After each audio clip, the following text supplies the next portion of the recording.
con una ponencia, Prevención del Suicidio y Sociedad, que nos va a impartir Gonzalo Martínez Sales, que también tenemos que agradecer su compañía aquí. Ha hecho encajes también de bolillo para poder estar con nosotros y poder acompañarnos. Y pues tenemos que contar un poco y hablar de Gonzalo. Gonzalo es doctor en medicina y en epidemiología. Actualmente desempeña su labor como psiquiatra e investigador en el departamento de psiquiatría del Hospital Monte Sinaí de Nueva York. Él nació en Madrid, donde obtuvo los 2 títulos de licenciado en medicina, máster en epidemiología y doctor en medicina en el departamento de psiquiatría de la Universidad Autónoma de Madrid. Completó su especialidad en psiquiatría en el Hospital Universitario La Paz, donde trabajó como psiquiatra adjunto. Además ha recibido formación en psicoterapia psicoanalítica en la Universidad Pontificia de Comillas y ha realizado estancias como investigador de campo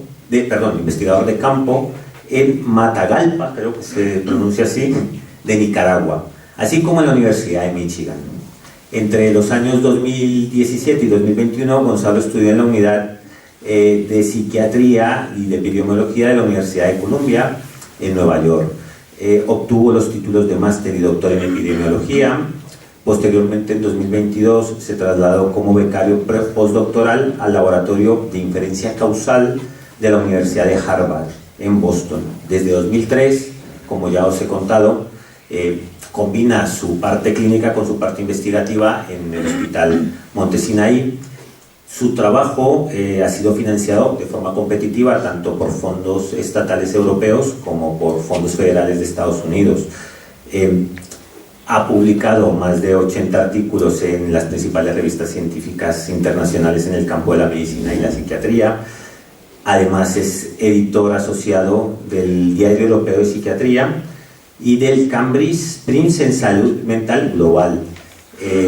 Y así podríamos estar mucho tiempo también hablando, pero claro, hemos venido a escuchar a Gonzalo y a compartir un rato con él y aprovechar un poco pues su tiempo. Así que, Gonzalo, no voy a robarte más tiempo. Muchas gracias por tu disponibilidad, por estar con nosotros y ya te doy paso.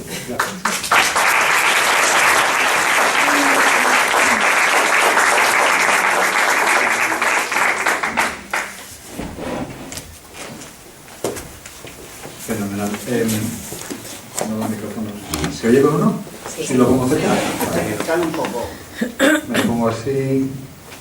Vale. Bueno, pues muchas gracias a la asociación por invitarme, a José Ramón, padre e hijo, por contactarme para esto y a todos por venir a escucharme hoy, ya que estemos un rato discutiendo esos aspectos. Como decía antes, pues soy psiquiatra y epidemiólogo y entonces combino las 2 cosas y he trabajado mucho en España y ya trabajo en Nueva York. Entonces, esos componentes afectan mucho a cómo veo pues el sufrimiento mental, el tratamiento, la recuperación y sobre todo, por epidemiólogo, pienso mucho en la sociedad, la salud pública y qué más se puede hacer fuera de la psiquiatría para que las personas estemos mejor y tengamos mejor salud mental. Mi investigación sobre todo es sobre suicidio y mucho sobre suicidio y sociedad, sociedades que protegen del suicidio, sociedades que no protegen del suicidio y cómo podemos hacer para que en todos los niveles de la sociedad ayudemos a las personas y se reduzcan las tasas de suicidio o no aumenten. Entonces mi plan para hoy, si os parece bien, es tratar fundamentalmente dos temas así, grosso modo, dar algunas ideas que creo que a veces no pensamos en ellas o no se discuten mucho públicamente. Una es qué causa que alguien muera por suicidio. Otra es cómo podemos prevenir un suicidio. Y por último, si podemos pues, discutir todos cómo sería una sociedad que proteja de los suicidios. Es un tema, bueno, pues muy duro, entonces trataré de tener todo el respeto posible, casi todo va a ser un contenido científico fundamentalmente, y estoy seguro de que todos tendremos la capacidad para tratarlo sin entrar en aspectos morbosos. Bien, pues lo primero que quería hablar es esto, ¿qué causa una muerte por suicidio? Como decía Andrés, yo he trabajado un tiempo, aún trabajo con el laboratorio de inferencia causal de Harvard. Eso es un grupo de personas que se dedican a trabajar pues, en epidemiología, en estadística, en medicina y también en filosofía para responder a esta pregunta de qué es una causa. Y nos preocupa mucho qué es una causa, porque las causas es en lo que intervenimos para que se reduzcan los resultados de salud negativos. Y no todos los factores de riesgo, que es lo que todos solemos hablar en medicina, son causas, entonces no en todos, si uno interviene, se reduce el resultado de salud. Entonces es muy importante pensar qué es causa y cómo puedo intervenir en ella. Y para eso voy a plantear, grosso modo, un caso clínico, un caso de psiquiatría. Y de hecho está inspirado, hay cosas cambiadas un poco para que no sea muy personal y no haya datos identificables, pero está muy inspirado en un caso que yo traté cuando era residente de psiquiatría en Madrid y que para mí fue muy importante, la verdad. Entonces, este es el caso de una persona, de un señor de unos 65 años más o menos, al que yo conocí después de un ingreso en psiquiatría, le conocí en un ingreso en medicina, después de sufrir un intento de suicidio. Hice un intento de suicidio, estuvo muy grave médicamente. Yo trabajaba en la parte del hospital en la que estamos los psiquiatras que vemos a gente que está ingresada por medicina, la interconsulta, y como estuvo muy grave, pues hablé con él durante 2 o 3 meses, entonces le llegué a conocer bastante bien. Este hombre, pues, a través de hablar con él, empecé a conocer un poco sobre su biografía. Era un señor de, como decía, 60 y pico, que había llegado a ser un alto directivo de una multinacional, de una tecnológica. Y a los 62 o por ahí le habían jubilado pronto. No lo habían jubilado, le habían echado. Lo habían echado con un paquete de esos de despido, pero le habían echado. Era uno de esos hombres pues, que su carrera había sido para él muy importante, su identidad estaba muy volcada o muy afectada por su carrera y se veía así mismo pues, como un directivo y de repente pues, no tenía eso. Le costaba mucho encontrar empleo, por la edad supongo, y porque no había muchas cosas apropiadas para su perfil y tal. Y en ese contexto él arrancó como emprendedor y montó 2 restaurantes en Madrid. Los restaurantes, cuando empezó a montarlos, empezaron a ver, eso es lo que sabíamos, digamos, antes de los restaurantes, ¿no? Empezó a montarlos y empezaron a haber problemas. Eran problemas menores, pues tardaba el suministro del gas, no le colocaban bien la luz, los permisos no llegaban, y entonces este paciente pues empezó a tener síntomas de depresión. Se deprimió, como podéis imaginar, pues una inversión fuerte económica en un momento de tu vida en el que no tienes muchas opciones más y no está yendo muy bien, pues ansiedad, insomnio, dificultad, digamos, para dejar de pensar en los problemas, también un varón español, dificultad para pedir ayuda, cómo es el perfil de diferentes grupos de edad y de género en nuestro país. Empezó a beber más, siempre había bebido, pero empezó a beber pues, con un patrón ya de riesgo y empezó a hacerse tolerante al alcohol y a beber todos los días.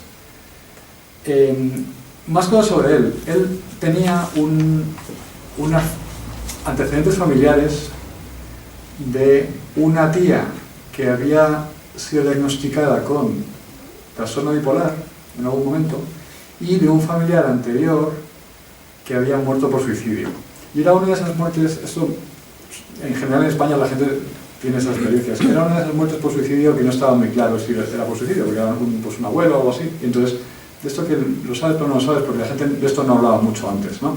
Entonces él sabía que algo había ahí, pero pues digamos que él sabía que en su familia pues, había personas que habían sufrido mentalmente, pero tampoco estaba muy seguro de cómo, ni tampoco le habían explicado a él pues, qué predisposición tenía o tal.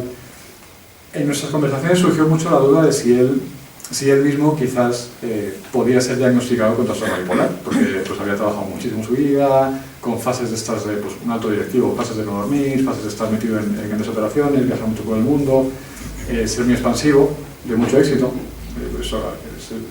Algunas personas le llaman a esa hipomanía, pues podía ser que fuera ese perfil de persona. Y también él tenía mujer y una hija de unos 20 años. Con su mujer, la verdad que tenía una relación bastante distanciada, no estaban separados, pero tampoco tenían mucha relación, y con su hija también. Ellas lo achacaban a este patrón de haber trabajado un montón toda la vida, y también a las dificultades interpersonales en el contexto de esos últimos años de pues, digamos, pérdida de identidad, el arranque con los restaurantes, volver a volcarse en el proyecto. Bueno, entonces no tenía mucha relación con ellos. Entonces él explicaba que tenía bastante soledad, tampoco tenía muchos amigos. Y más cosas sobre él son que él tenía, aunque vivían en Madrid, él tenía una casa en un pueblo de Burgos, y es una casa en concreto bastante aislada, lejos del pueblo, una como casa vieja que él había reformado muy bonita y tal, y él solía estar ahí, pasaba ahí tiempo, seguramente pues solo, bebiendo, era un poco lo que él hacía y digamos, para manejar su ansiedad. Esta persona estuvo en tratamiento con nosotros ahí en el hospital, luego se fue de alta de medicina, no tuvo que estar en la unidad de psiquiatría, después estuvo como 1 año y medio en la consulta externa con un psiquiatra y una psicóloga, donde eso ya no era yo, pero es un amigo mío, y me contaba que tampoco identificaba muchos problemas. Ella estaba bien, no sé, se recuperó bien de ese intento de suicidio, tomaba de medicación y más o menos volvió a su plan de restaurante y no sé qué y tal, y estuvo ahí pues como 1 año yendo de cuando en cuando, y al final le dieron de alta porque él tampoco veía necesidad de continuar yendo a la consulta, no contaba mucho, consultas breves tal. Y después, al cabo de otros 2 años yo creo, murió por suicidio.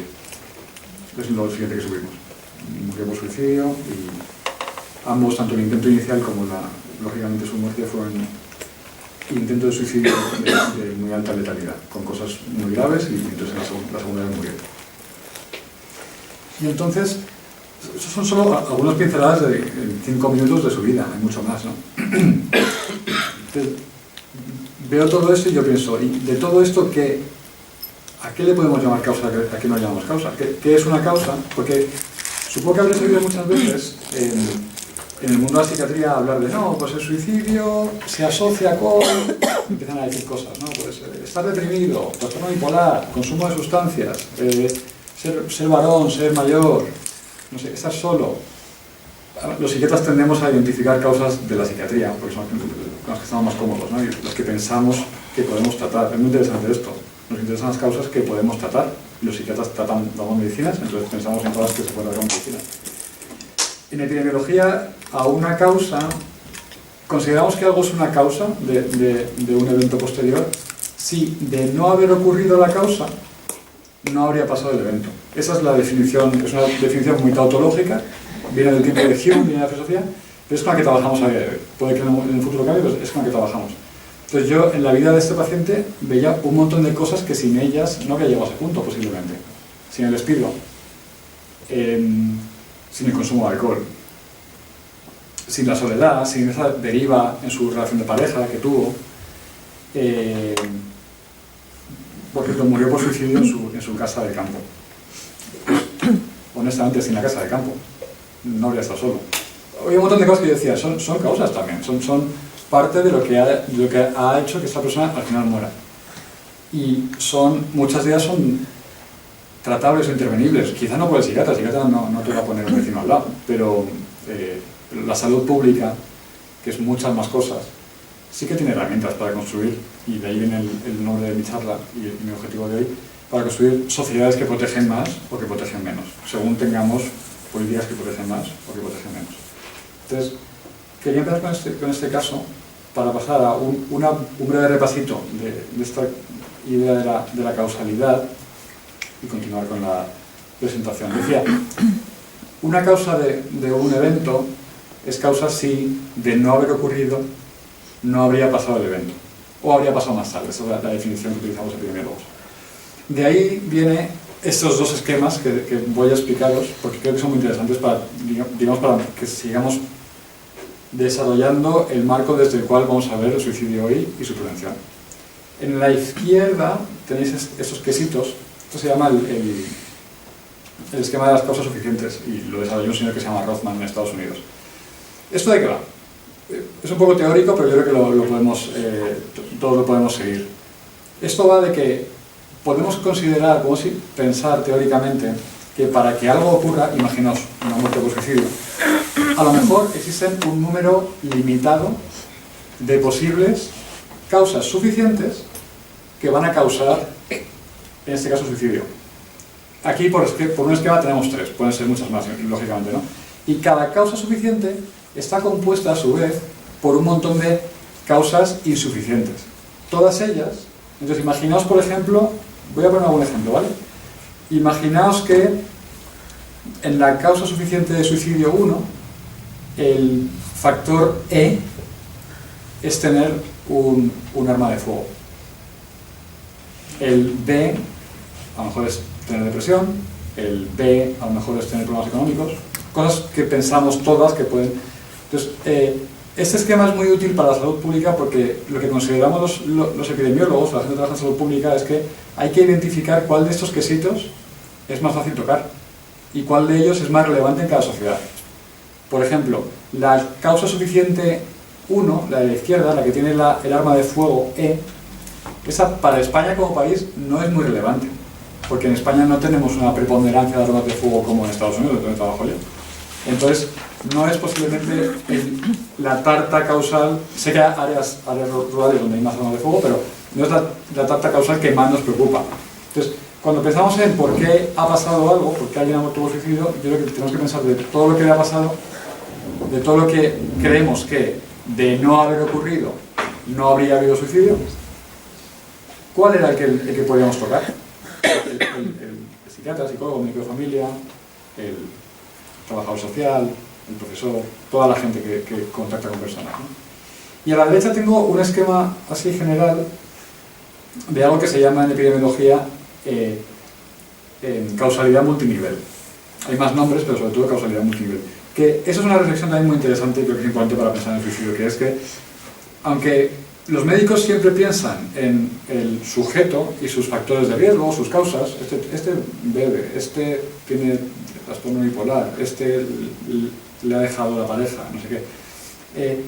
Esos factores individuales ocurren en contexto, y eso es muy importante. Es decir,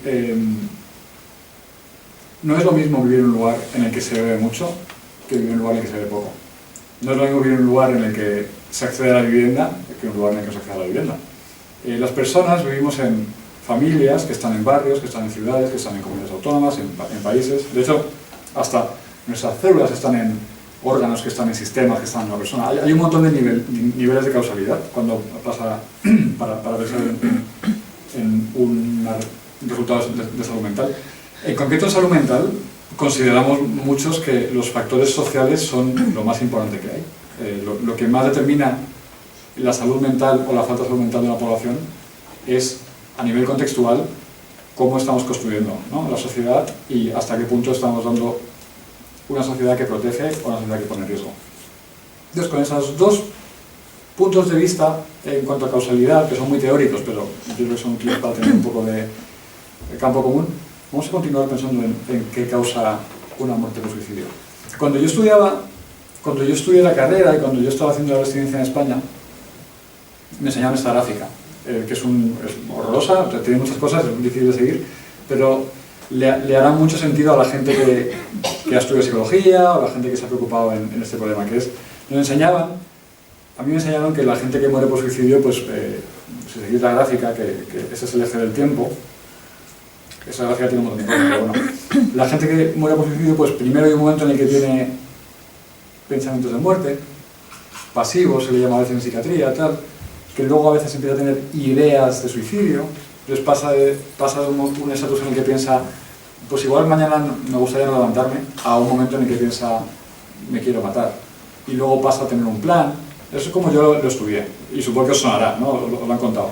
Luego comunica su plan, luego hace un intento, a lo mejor no fallece, luego vuelve a hacer otro plan, y luego llega un momento en el que se suicida. Eso es el modelo clásico del suicidio que yo estudié cuando estaba en la residencia.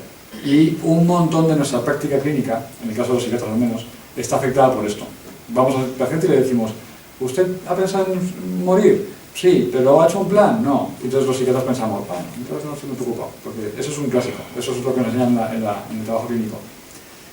Ahora bien, Eso es de otra época, eso viene de un tiempo en el que los métodos para investigar eran limitados. Entonces a la gente se le pasaban pues, una encuesta cada 3 meses y con eso se hacía un poco hacíamos la película de cómo había estado la persona.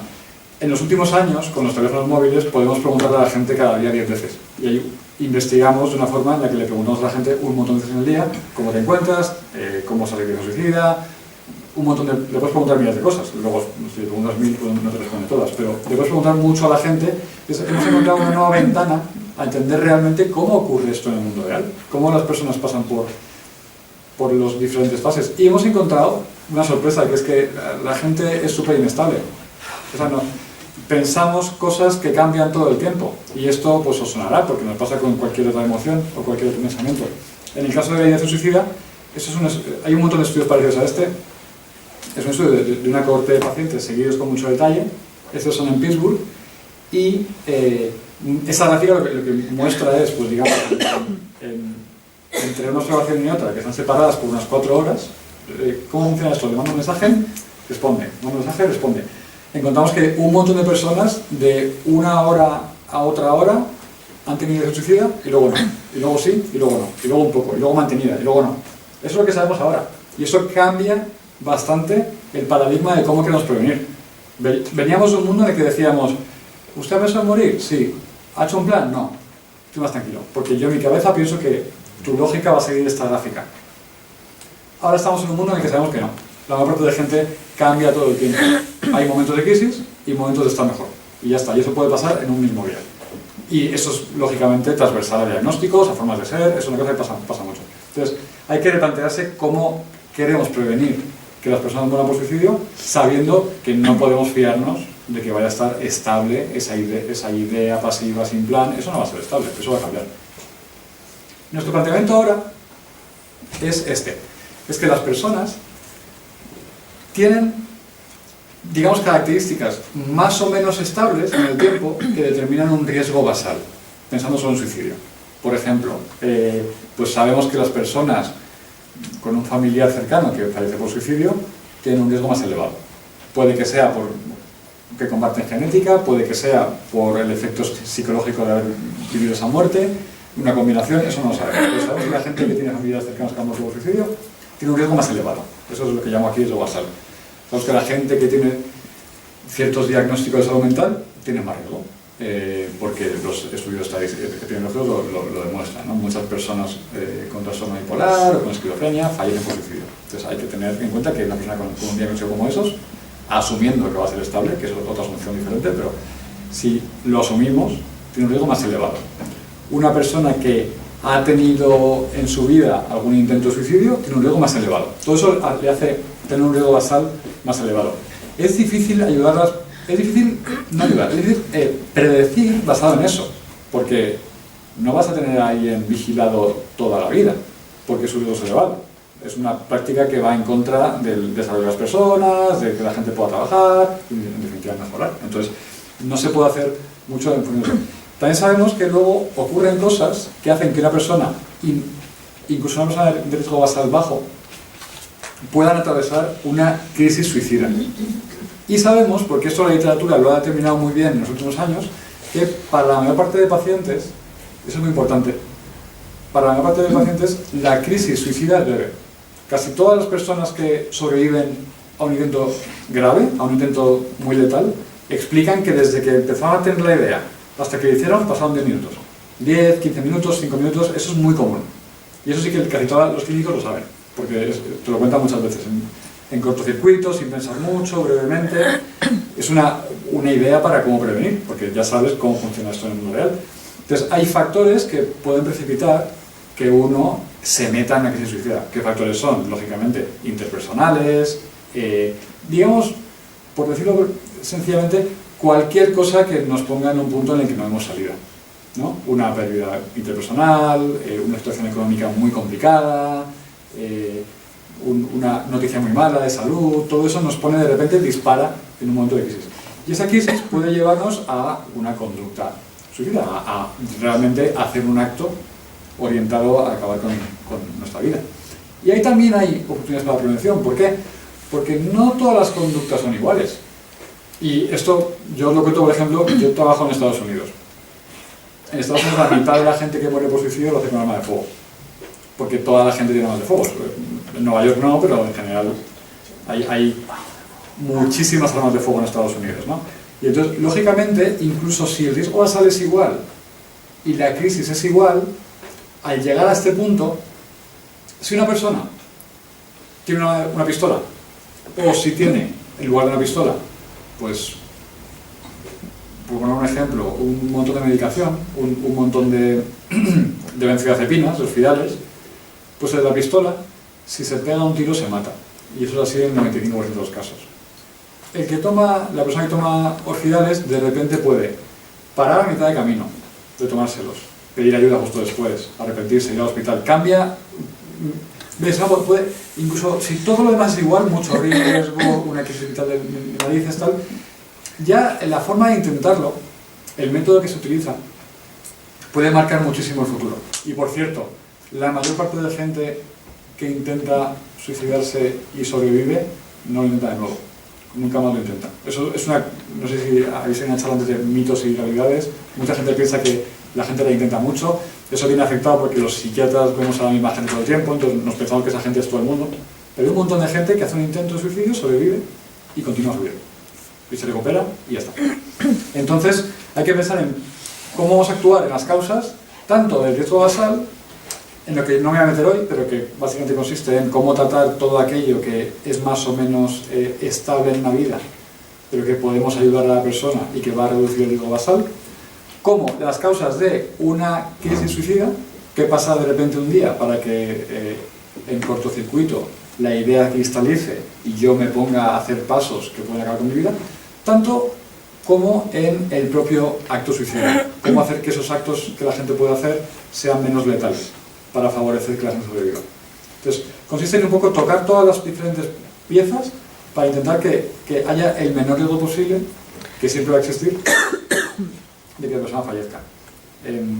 Por cierto, no me he metido y no voy a valorar, porque es otra cuestión y es muy importante, una gran pregunta, pero no me corresponde a mí, el hecho de que, bueno, pues el suicidio siempre va a haber, hay gente que fallece de eso, hay gente que quizá elige eso y no podemos elegir por ello, o sea que no es un problema fácil no es una cosa, no estoy asumiendo que tenemos que evitar todo tipo de suicidio a cualquier coste.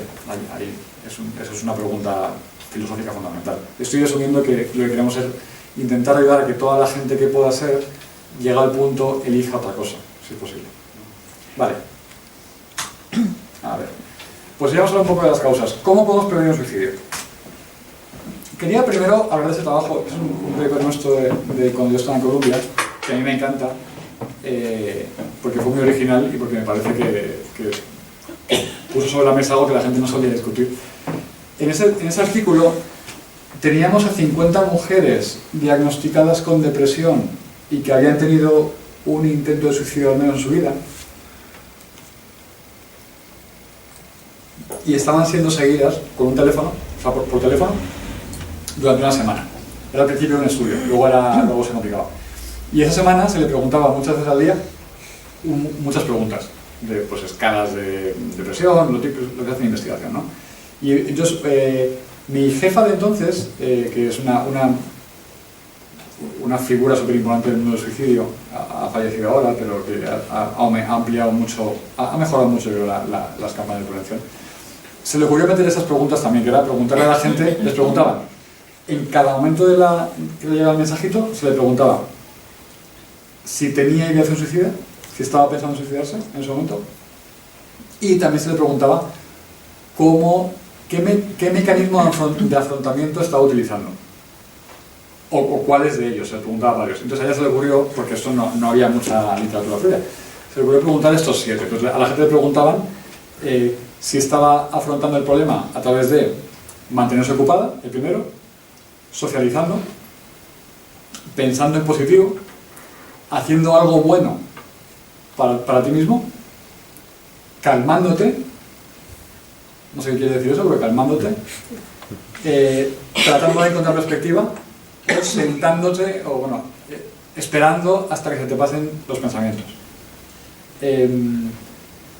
muy interesante, lo primero que vimos es que de manera dirigido por los datos, así sin pedírselo, sin hacer nada previo con los datos, encontrábamos que la gente se dividía en dos grupos.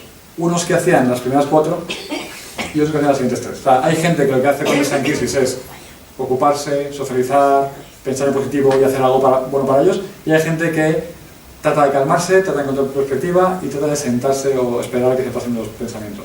Eso es muy interesante, como dos formas de afrontar o dos maneras de afrontar el estrés. Lo más interesante es que les preguntábamos también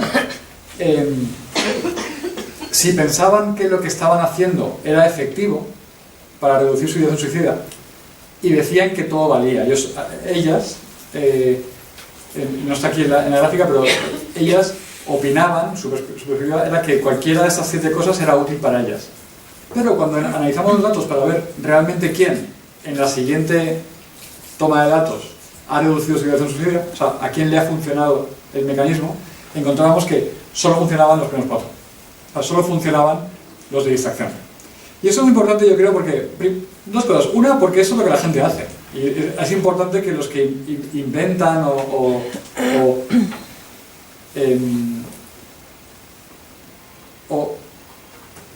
imponen tratamientos en la atención a pacientes tengan en cuenta lo que la gente hace de forma natural y no intentemos imponer a la gente lo que no hacen o lo que no funciona de manera natural, ¿no? O sea, que está guay porque aprendimos de ellas cómo suelen hacer con su estrés, con su ideación suicida.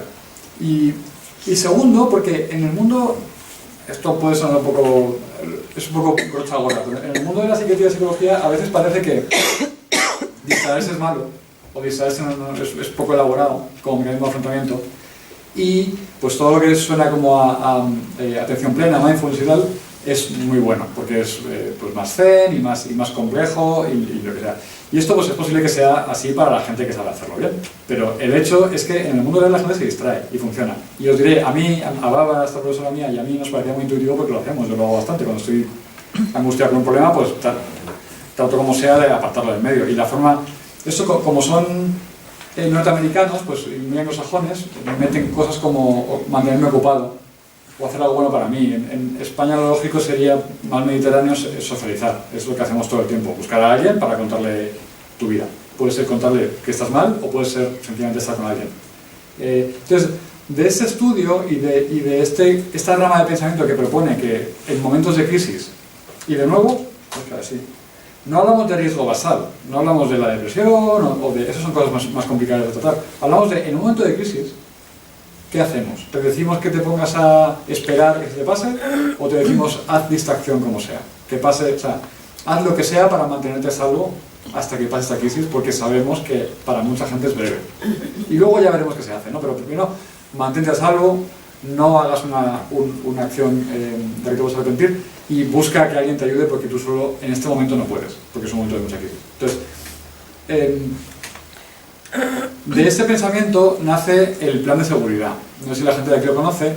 Eso es una intervención que actualmente en el mundo se considera un estándar de oro. En casi todos los lugares se hace o se intenta hacer. ¿Por qué? Porque es barata, fundamentalmente. Es barata y porque piensa la gente que es sencilla. No es sencilla, pero parece sencilla cuando la ves, ¿no? El plan de seguridad acaba en un papel como estos que veis aquí. El de la derecha es el más estándar. Es básicamente una intervención de terapia cognitivo-conductual breve, como de 45 minutos, en la que con un paciente que ha tenido un intento de suicidio y ha sobrevivido, o que tiene ideación, el psicólogo, el psiquiatra o el trabajador social se sienta, revisa qué ha pasado antes del intento. Es una intervención también dialéctica porque pone de manifiesto todo el tiempo sobre la mesa la tensión entre vivir y morir, que hacer eso, digamos, ponerlo sobre la mesa es muy valioso. Mucha gente parece que no habla de esto, pero cuando las personas no solemos tener 100% de deseo de vivir ni 100% de deseo de morir. Es una cosa más ambivalente. Entonces esto lo explicita, pone sobre la mesa que hay tensiones en ambas direcciones y trabaja con el paciente para motivarlo a que busque la forma de vivir. ¿Cómo se hace eso? Muy sencillo. En el momento en que ya uno ha pasado la crisis, se sienta y trabaja con el terapeuta para elaborar un plan en el caso de que aparezca otra crisis. Eso está fenomenal porque el plan lo lleva al paciente, no hay que ir a ningún lado con él, y empodera mucho a la persona. Entonces, en general, aunque los pasos no se siguen por orden, lo podéis ver aquí a la derecha, lo que se hace son, primero, escribir cuáles son los signos de riesgo que me tienen que hacer pensar que se avecina una crisis. Eso que, pues para muchas personas, yo eso lo hago todos los días. Las personas que te cuentan cuando no puedo dormir, cuando noto que estoy a la que salta, cuando noto que respondo rápido a la gente. Pero hay gente que te dice cosas más elaboradas y gente que te dice cosas muy sencillas, cuando no tengo hambre. Vale, pues si para ti eso funciona, lo apuntamos en el plan. Después, se listan, y de nuevo porque son anglosajones, se listan actividades que uno puede hacer solo para intentar superar la crisis. Esas actividades tratan de ser actividades de distracción, Bárbara solía decir distracción y que veas sensación de maestría. Es decir, lo ideal son cosas que te gustan y que haces bien. Eso es lo mejor. Entonces, ¿qué hace la gente? Pues es un ejemplo bonito en el que pone tocar la guitarra, ver la televisión, ver deportes, o ir al gimnasio. A mí me gusta mucho la gente haga deporte, para ese tipo de cosas. Después, si veis, es como una especie de creciente en dificultad. Lo más sencillo es hacer algo como eso. Si yo toco la guitarra un poco y tal, y no se me pasa, no me puedo concentrar, es lo siguiente: buscar una situación social que me ayude a distraerme. Está dividido en dos. Una es la situación social que me distrae, pero que no implica que le cuente a la persona que me encuentro mal. Y luego hay otra en la que sí que es más bien a quién yo puedo ir y decirle, mira, estoy pensando en suicidarme, estoy angustiado, ¿entendéis, no? Y por último, lo último que ponemos es gente profesional, es decir, pues, mi psicólogo y en último lugar, lógicamente, urgencias, el teléfono de esperanza y las últimas cosas. Entonces, ¿qué es lo que se busca? Que la persona, en el caso de que llegue un momento de crisis, no tenga que ponerse a pensar en qué hace. Saca su plan, que ya había decidido antes, cuando se encontraba bien, y dice, yo cuando estaba bien decidí esto, lo hago. Esto es algo que se emplea ahora para el riesgo de suicidio, pero toda la vida ha existido para el consumo de alcohol, todavía ha existido para muchas cosas, muchos cambios de comportamiento se emplean ese tipo de cosas, ¿no? Ese tipo de planes. Yo que tengo un problema con el alcohol muy grave y quiero dejar de beber, hago un plan y yo sé que por esa calle no puedo pasar. Llevo una calle en la que no puedo pasar porque ahí hay bares y hay gente y no puedo entrar, y eso lo conoceréis seguro. Tengo un problema con el juego, no puedo ir a lugares en los que hay máquinas. Bien, el siguiente paso en complejidad son las intervenciones de contacto. De nuevo, esto viene de este concepto que tenemos ahora de que la gente oscila mucho en su ideación suicida y no podemos predecir cuándo se va a encontrar peor. Y eso es muy bonito, a mí este caso me parece muy bonito porque pues nació de una forma un poco así serendípica, como muchos conocen en psiquiatría, y ahora se ha generalizado. En la izquierda veis un ensayo clínico que se publicó en el 90 por ahí, bueno, 90 y tantos, pero se hizo en los 70. Y de hecho, se hizo un poco pues, como sin comité de ética, un ensayo clínico un poco raro. Esto era un psiquiatra que trabajaba en una unidad de ingreso en San Francisco, en Estados Unidos. Y al alta, a los pacientes, les derivaba a un psiquiatra ambulatorio, les ofrecía, y el psiquiatra decía sí o no, voy a ir o no. Y él lo que hizo fue, sin avisar al paciente, porque ahí está la parte ética un poco dudosa, a los que no iban al psiquiatra, a los que le dijeron que ellos iban a su casa y ya está, les mandaba al cabo de un tiempo una carta. Bueno, los aleatorizaba a dos brazos. En uno no hacía nada, y en otro le mandaba una carta, que está aquí. Y es una carta que siempre es igual. La podéis ver, es muy sencilla. Dice, querido Pepito, ha pasado un tiempo desde que estuviste aquí en el hospital y nos interesaría saber cómo te encuentras. Si tienes tiempo y ganas, mándanos una carta y nos cuentas, sinceramente, y el nombre del psiquiatra y del terapeuta. Y además le pone abajo, estoy bien, para que lo marquen, estoy bien, estoy más o menos, no estoy bien. Y también le pregunta, ¿estás ahora mismo con ayuda? Y, por ejemplo, psicólogo, trabajador social, psiquiatra o cura. Y luego para comentarios. Entonces él se dedicó a hacer esto durante un par de décadas, mandaba cartas, porque él pensaba, no había evidencia entonces, él pensaba que ya solo esto a la gente iba a ayudar. ¿Qué pasó? Que es verdad. Luego lo miró y las personas que habían recibido carta, casi nadie respondía. La gente no respondía, no mandaba carta de vuelta. Pero esa carta a fondo perdido, la gente que la recibía fallecía menos por suicidio. Entonces se creó todo el movimiento del mantenimiento del contacto, que hoy en día es otro paradigma fundamental de nuestra atención, que es Yo no sé cómo la persona va a oscilar arriba o abajo, cómo se va a encontrar mañana, eso no lo puedo saber. Lo que yo puedo hacer es un esfuerzo proactivo para que esa persona tenga recordatorio de que pensamos en él y de que si las cosas van mal, pensamos en él y que aquí puede venir. Punto 1, muy importante, a veces nos olvida. Punto 2, si me contesta, a lo mejor puedo incluso reevaluar cómo se encuentra. A lo mejor me contesta, hablamos por teléfono y me doy cuenta de que esa persona pues está ahora con mucha depresión y tiene que volver. Entonces, en la izquierda es como el clásico, en la derecha hay como el algoritmo que utilizan en Francia ahora, que es súper complejo. El día 1 te mandan un mensaje, luego una carta, luego te llaman, hacer un montón de cosas. Como podéis ver, la gracia aquí es encontrar intervenciones baratas, sencillas y que no interfiera mucho con la vida de la persona, pero que creamos que puede ayudar a la persona dentro de sus objetivos vitales a mantenerse sana y salva. Eso también lo hemos hecho en España, existen programas como este. Y por último, lo más complejo de todo es que la persona continúe en tratamiento, ¿no? Psiquiátrico, psicoterapéutico. Muchas personas pues tienen barreras, no hay psiquiatra, o no puedo pagarlo, en lugar de tener que pagarlo, o no me puedo ver con frecuencia.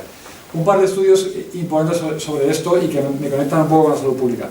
El primero es un estudio también con Barbara Stanley, esa mujer que inventó el plan de seguridad, sobre personas ingresadas en hospitales noruegos después de un gesto suicida deliberado.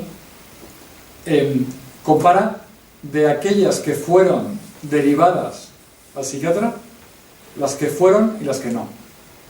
Y buscan a ver cuánto riesgo hay de que tengan otro intento de suicidio. Y el tamaño del efecto, este gráfico aquí, pues quiere decir que si cae en un 1, es que no hay efecto, no hay diferencia entre las intervenciones. Podemos ver aquí que entre el riesgo de reintento de la gente que sí que fue al psiquiatra y los que no fueron, psiquiatra o psicólogo, la diferencia es masiva. Esto es más o menos 3 veces más de riesgo. Entonces, es una buena evidencia para demostrar que nos vale para algo mantener a la gente en seguimiento, que de cuando en cuando vengan. Seguramente tiene que ver con el contacto. Seguramente hablamos de lo mismo todo el tiempo. Pero es importante que hagamos esfuerzos, que hagamos que los sistemas sanitarios tengan atención de fácil acceso, que la gente pueda ir, porque los que se pierden son los que tienen más riesgo después. Y voy a ir acabando ya.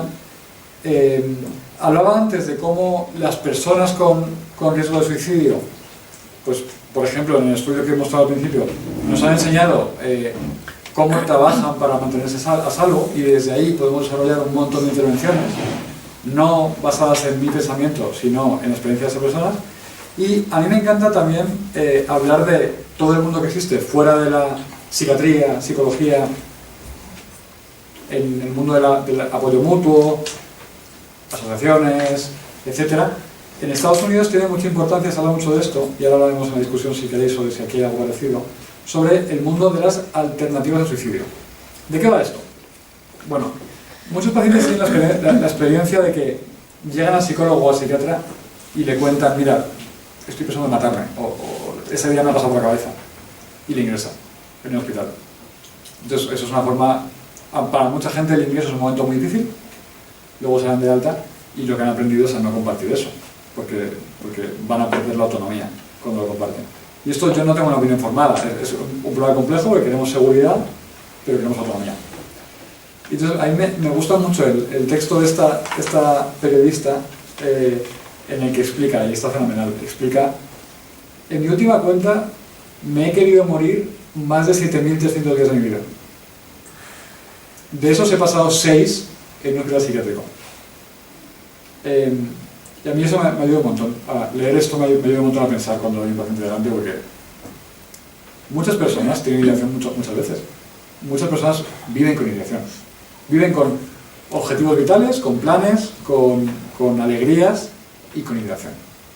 Por muchas razones, ¿no? Por problemas sociales, por trauma, por diagnósticos, por una mezcla de cosas.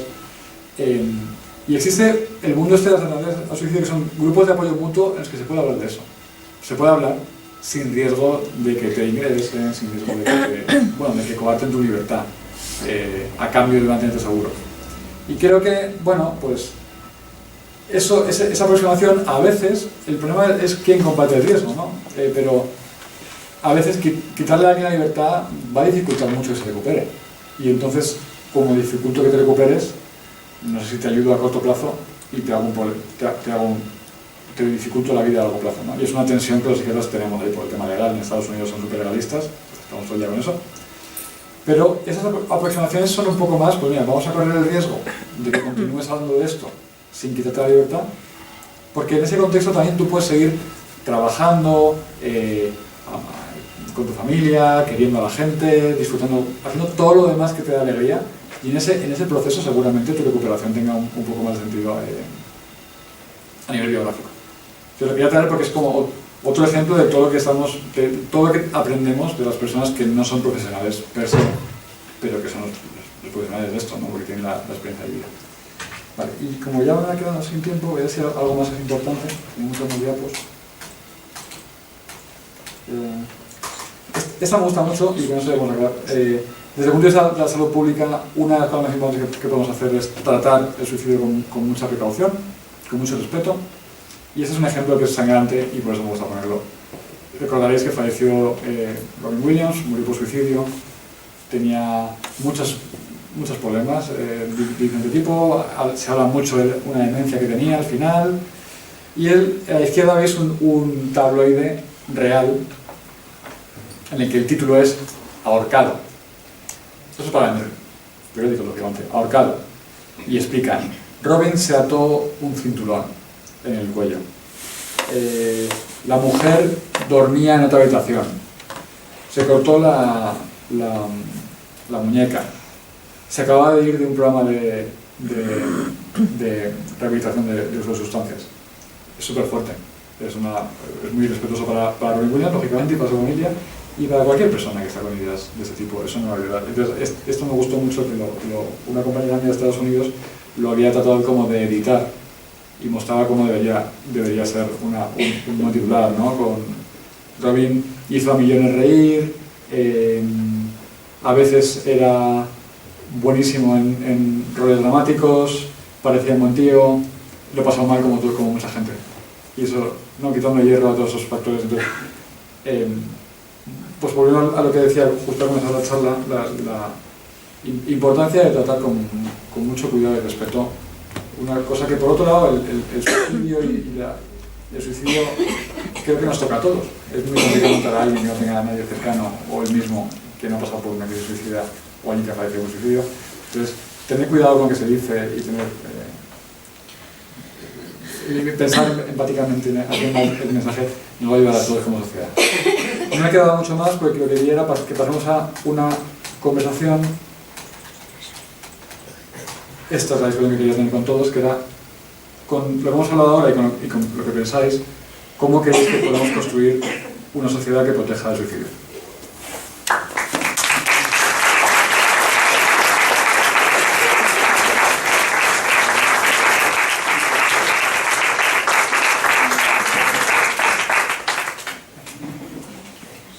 Mira, ya.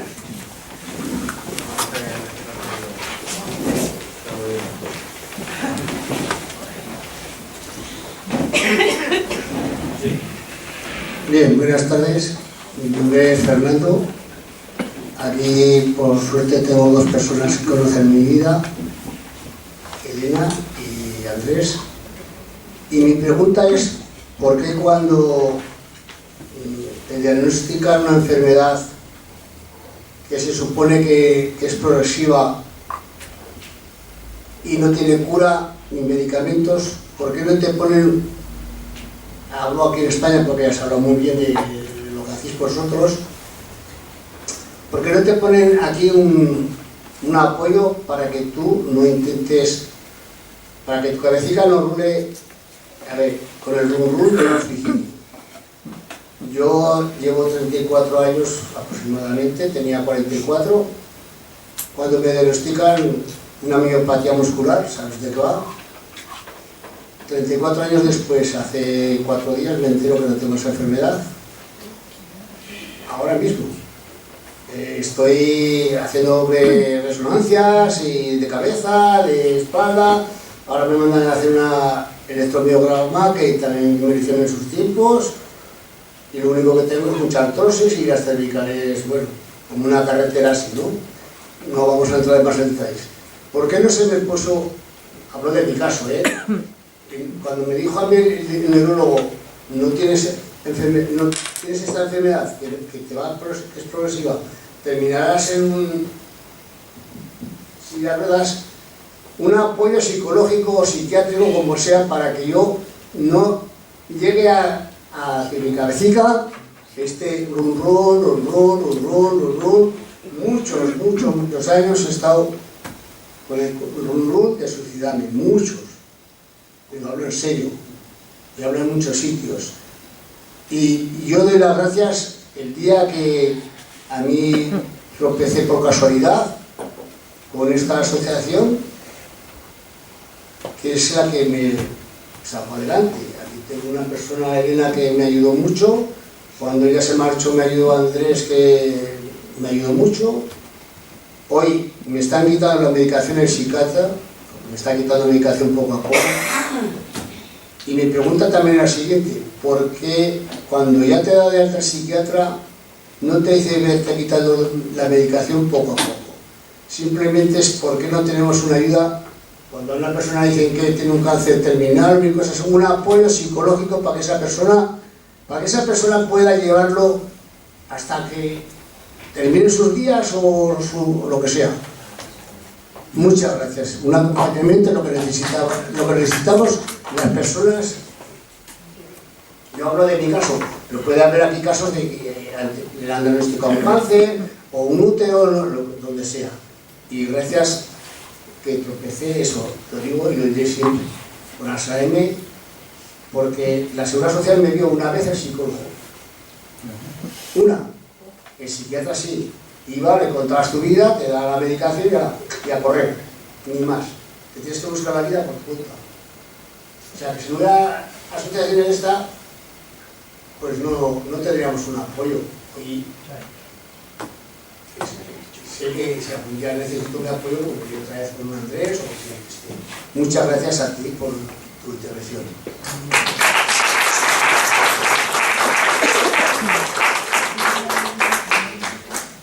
A ver, lo primero que me alegro mucho de que se encuentre mejor, y es bonito oír cómo habla de la asociación y de la atención que ha tenido con los compañeros.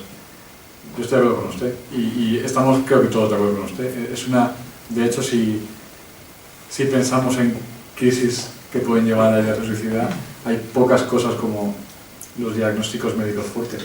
Entonces, cada vez hay más evidencia de eso. Las personas diagnosticadas de cáncer tienen muchísimo riesgo de suicidio al principio. Esto que usted dice es una experiencia común. ¿Y por qué no hay atención o no la hubo o por qué no siempre la hay y tal? Estoy de acuerdo con usted que es un problema. Es una oportunidad de prevención enorme. Poder hablar sobre los pensamientos cuando uno se le da un diagnóstico que le cambia un poco la esperanza, o le quita la esperanza, o le... Sí. O sea que yo, no sé si alguien más tiene algo que decir sobre eso, porque yo personalmente pues estoy de acuerdo con todo lo que ha dicho él. Lo ha dicho todo ya. Sí, ¿no? Es verdad. O sea, que creo que en muchos lugares ya hoy en día hay pues psico-oncología, o sea, se trata de que las personas con diagnósticos, pero bueno, lógicamente pues falta Faltan, pero pues mira. Tranquilo. Había alguien aquí. Yo ya... Aquí tenemos dos personas, ¿no? Una por aquí. Había alguien. Sí, pero no. ¿Qué te compro? Hola, buenas noches. Al final me he animado a hablar porque yo antes hablaba mucho y luego digo, pero tontas decía. Pues ahora será otra más a lo mejor, pero bueno. El caso es que lo has comentado, el evitar el suicidio tal cual. Para los profesionales supongo que será, entre comillas, un poco más fácil. Pero decía yo para mí, tenemos derecho a evitar que parto de que espero que nadie se suicide, pero tenemos derecho a evitar un suicidio. Yo ahora mismo de alguna forma me ha surgido un poco la respuesta que a lo mejor te estoy quitando en ese sentido el trabajo de dármela, y veo que se trata de salvar una vida. Luego ya vendrá lo que venga, no sé. Porque claro, no puedes convencerle a una persona que su vida es una mierda de lo contrario. Yo el único contacto que he tenido con el suicidio fue una chica que me comentó. Tenía una vida bastante complicada. Dice, yo, mi hijo, no lo considero un cobarde por haberse suicidado. No sé. Gracias. Nos has dejado sin palabras. Gracias. No sé si, no creo que nadie considere un acto de cobardía. Estoy de acuerdo con que es muy difícil, por eso lo decía antes, es muy difícil plantear. Creo que todos estamos de acuerdo que es muy difícil plantear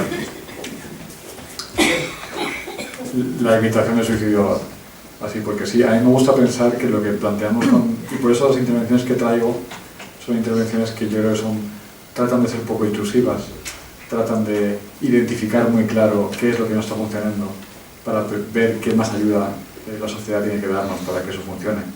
Porque como yo lo veo, evitar la muerte por suicidio consiste en identificar alternativas mejores. Es complicado que alguien, creo que es complicado en mi experiencia, y a ver qué opinan los demás, pero es complicado que alguien que tiene una crisis suicida se le pase, o que está pensando en eso se le pase, si no mejora nada de lo que está, digamos, disparando esa crisis. Igual que es complicado que alguien que tiene una adicción a una sustancia y quiere pare si no tiene alternativas que le dan placer. O igual, es un poco parecido a eso, ¿no? O sea, para de consumir, ¿por qué? Pero si no hay... Si la vida, es un poco conectado con esto. Yo trabajo en Nueva York, buscan muchas veces en Nueva York los psiquiatras, yo trabajo con ellos, pero no tengo mucho feeling a veces. Buscan que las personas que están viviendo en calle, que son un montón en Nueva York, un montón de gente que vive en la calle, dejen de consumir alcohol o opioides o lo que sea antes de darles cierta solución residencial. Y entonces yo no lo entiendo porque pienso, pero ¿cómo va a dejar de consumir alguien en la calle? Es complicadísimo. Entonces, pienso en eso, no es exactamente para mí evitar al coste que sea que alguien pueda acabar su vida. Eso es algo que es humano, yo creo que escapa a la práctica nuestra, sino intentar asegurarnos de que la persona tenga tanto como la sociedad le pueda dar para construir una alternativa. Esa es la manera en la que yo me aproximo a ese problema, y lo primero que la sociedad tiene que dar es tiempo para construir una alternativa. Entonces, cuando llega la crisis, ganar tiempo, pero lógicamente yo asumo que habrá personas que morirán de esa forma y será su elección. No sé si estáis de acuerdo o si me mojas demasiado.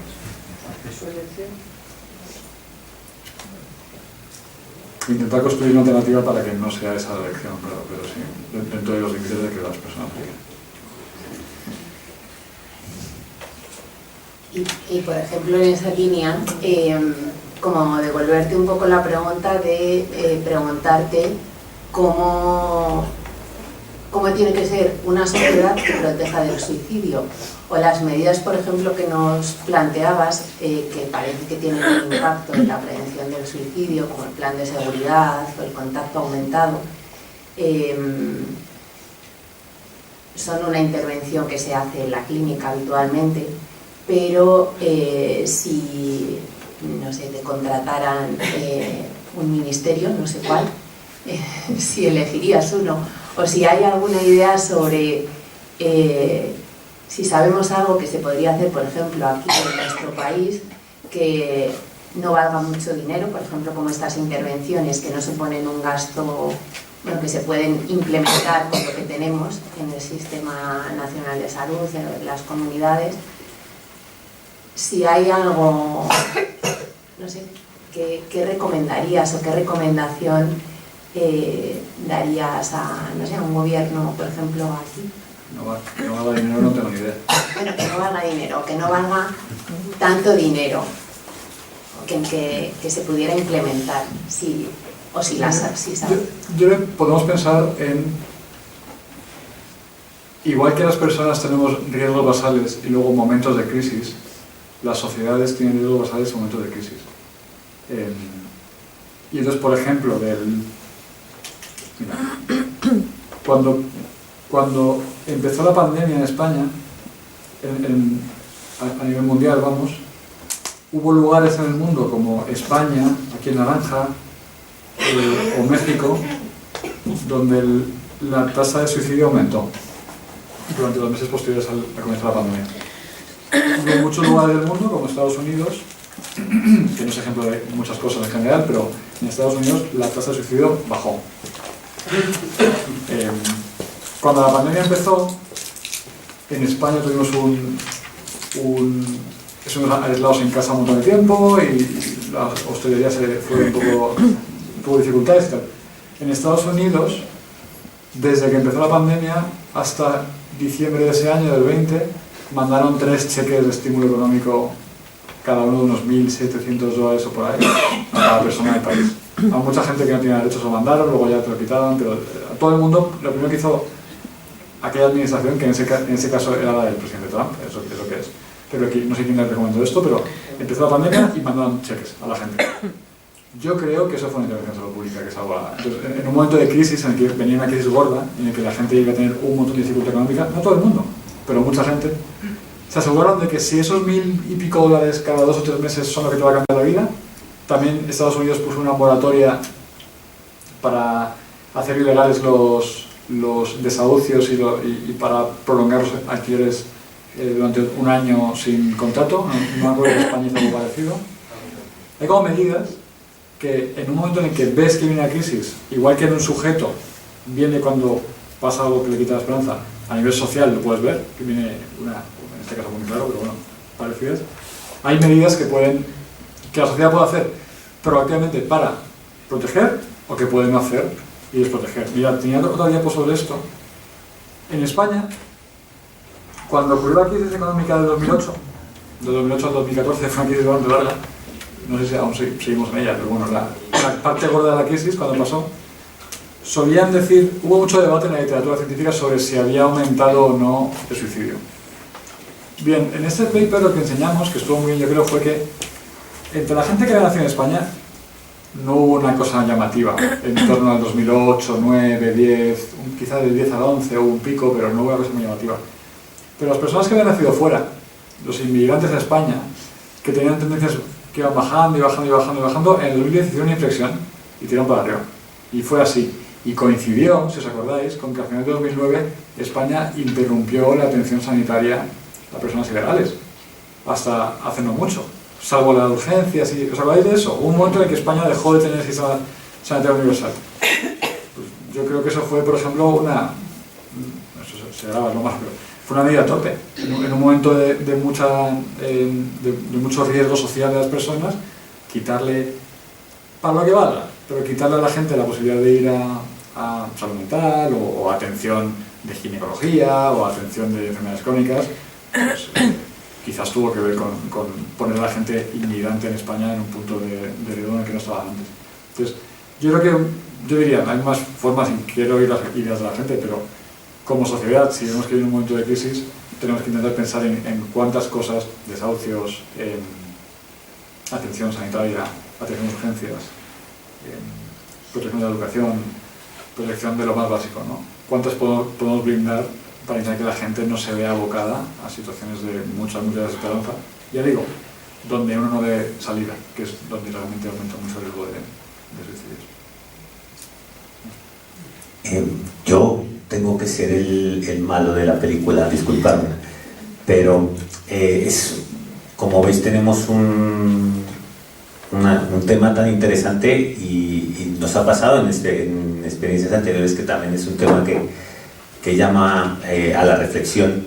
Sin embargo, pues somos proveedores de tiempo, tenemos un tiempo limitado, entonces la discusión tendríamos que reducirla.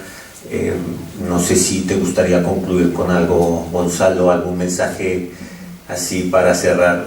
Te pongo en un aprieto.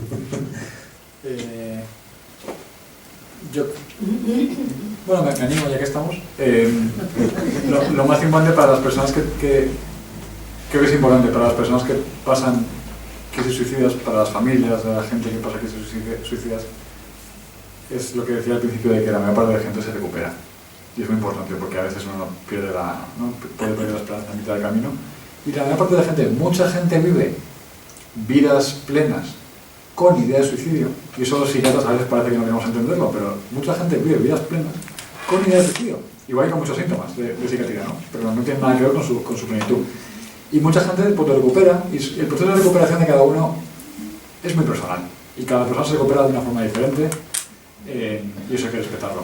Pero mi idea sería dar un mensaje de esperanza porque de verdad la epidemiología nos dice que la mayor parte de la gente que pasa por épocas de esas, adolescentes y gente joven y tal, luego se recuperan a su manera, se hace, ¿no? Uno pues construye capas y hace cicatrices, pero consigue llevar una vida que tiene sentido para ellos. Entonces, no desfallecer, estar ahí cuando haya crisis y esperar a que todo se ordene un poco más adelante, darle tiempo a la crisis.